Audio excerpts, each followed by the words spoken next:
As more and more begin to know, the status quo has got to go. They're bound to say yes to a man named Dr. No, a man who makes the establishment panic. Grassroots are growing way too wild, too organic.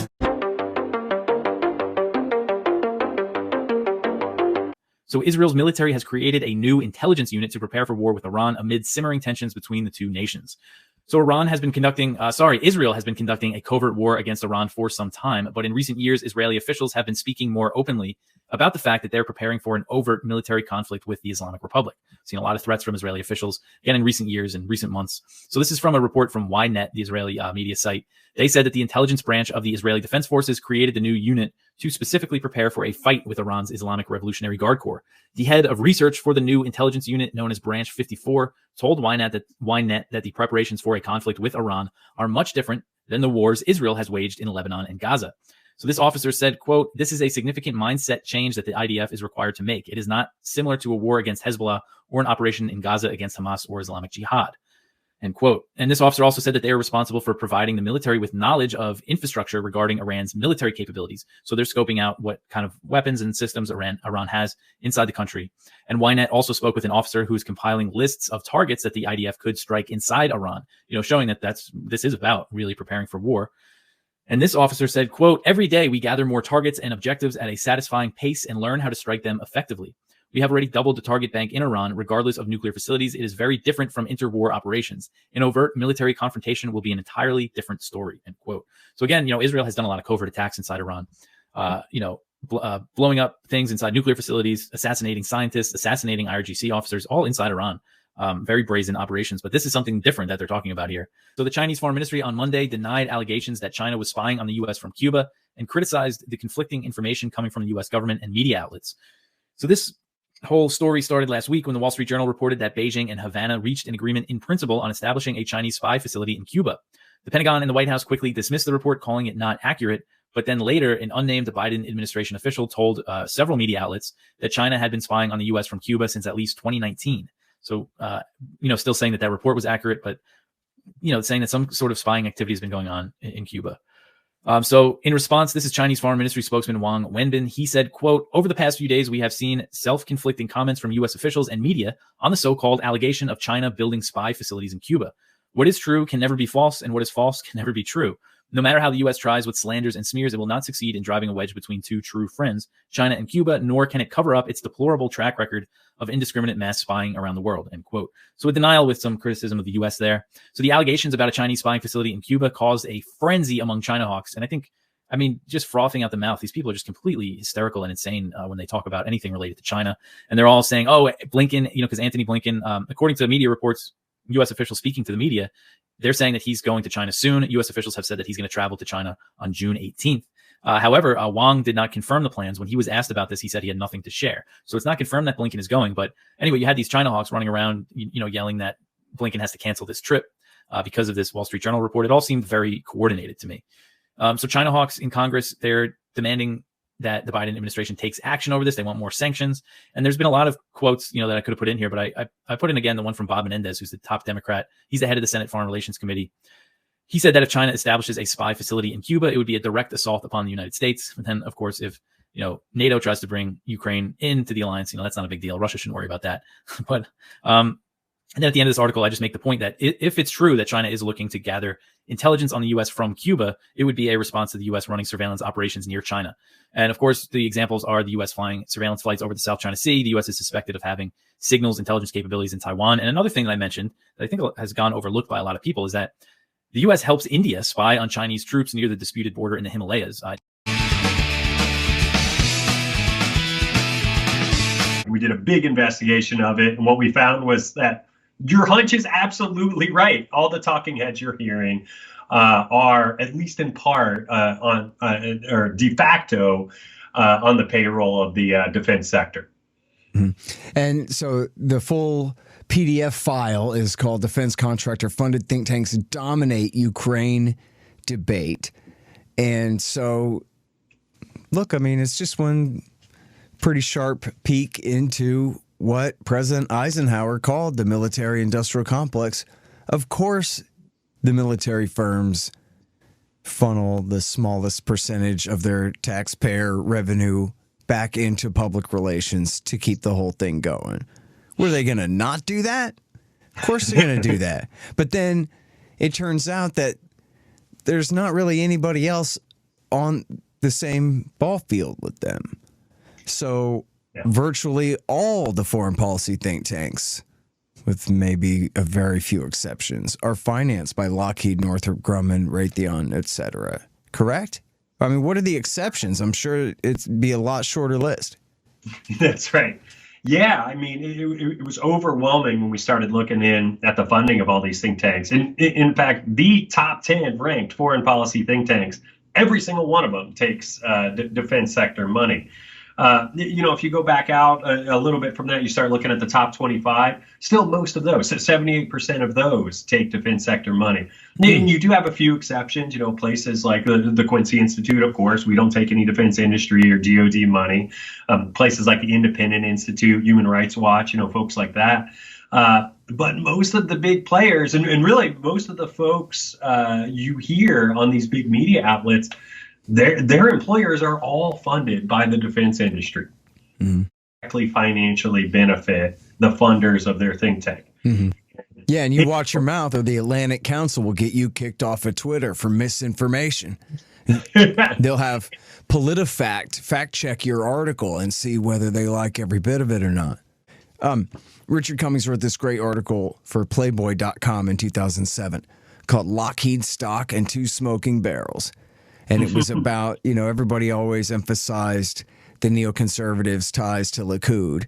And he said, yeah, but look at their ties to Lockheed and how so many of, especially the Bush administration neocons in the vice president's office and the Defense Department, the National Security Council and so forth, that these guys, including Dick Cheney's wife, was on the board of directors of Lockheed. And so many of these guys were directly tied to it. And then he told the history of how, and I can never remember the plane. I know I need to memorize it for my anecdote. But they had developed this plane in the 70s that was supposed to compete with a DC-10 or a 737, I guess. And it didn't. I think Delta bought a few of them, and then it was a flop. Nobody wanted the plane. And they'd spent a couple of $1 billion developing the thing. And so they said, well, that's it. We're just not going to compete in the market anymore. We're going to target the Pentagon only as our one and only captive customer. And then we'll just emphasize, put all of our engineering and development into controlling Congress and gerrymandering House districts and financing think tanks. And they even held a meeting where they said, even if with just the one customer, if we don't set the policy, how are we going to know what kind of weapons to build? So we need to come up with what the policy is. That way we know whether we should build tanks for the sand or tanks for the woods or tanks for the what. Right. 100%. For them, war is a business. War is literally their business. They make money when wars occur. And they even tell their stockholders this on earnings calls. My colleague Eli Clifton has documented this over and over, how they have publicly stated they're looking at the Ukraine war as a business opportunity. And the problem is that this creates this militarized U.S. response to this war, which is absolutely not what U.S. citizens want. And I'm going to spoil some forthcoming Quincy Institute public opinion work that we have coming out in a couple of weeks. But basically what we found in it was that Americans overwhelmingly, they want the U.S. to pursue a diplomatic solution to this war. They don't want this war to keep going on. They want the U.S. to do more, to try to get all parties to come to the table to end this thing peacefully without keeping it going and keeping the risks of all these other bad things happening out there. So where the American public has a more restrained foreign policy view here, the defense contractors keep pushing this militarized narrative for the Ukraine war. Right.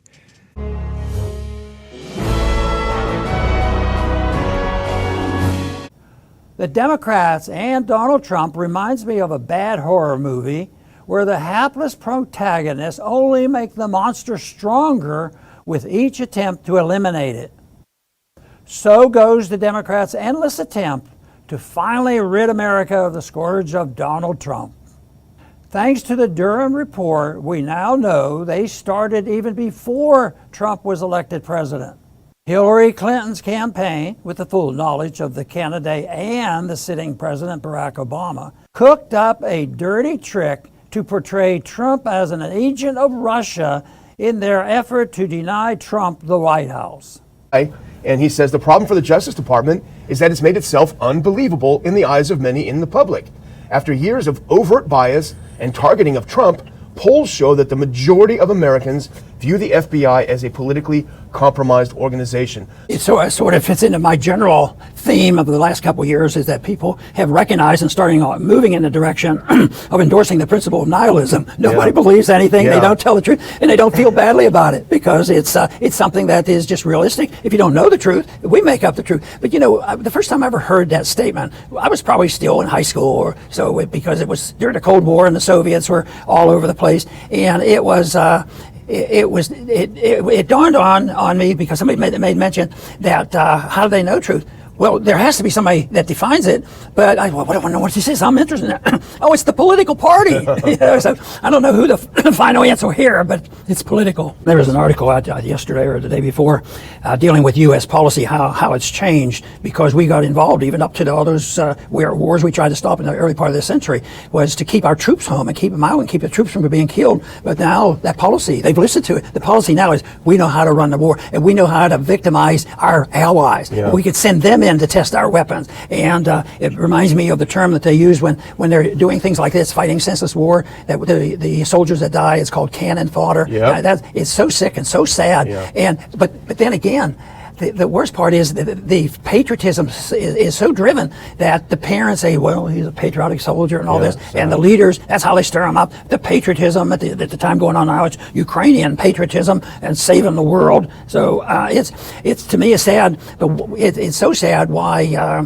the people go along with it. You know, the 18 and 20-year-old. Finally, it was that group of people though that said enough is enough when it came to Vietnam. Yeah, we won't go. But the sad part to me is, why does it take that long to wake up? Yeah. We have enough information to look at this and think seriously about changing the policy. And that, of course, is the motivation that you have had and I shared, was to have the Ron Paul Institute for Peace and Prosperity, because we think that there is a natural instinct for that, and they have to be deceived by it. And if you can institutionalize a philosophy of nihilism, that you don't have to worry about patriotism or anything like that. You have to just go and do it because we define what is right and wrong. And that's what's going on right now in this trial. Say we can play this whole clip. It's an interesting clip when you think about Tulsi's background and her transformation.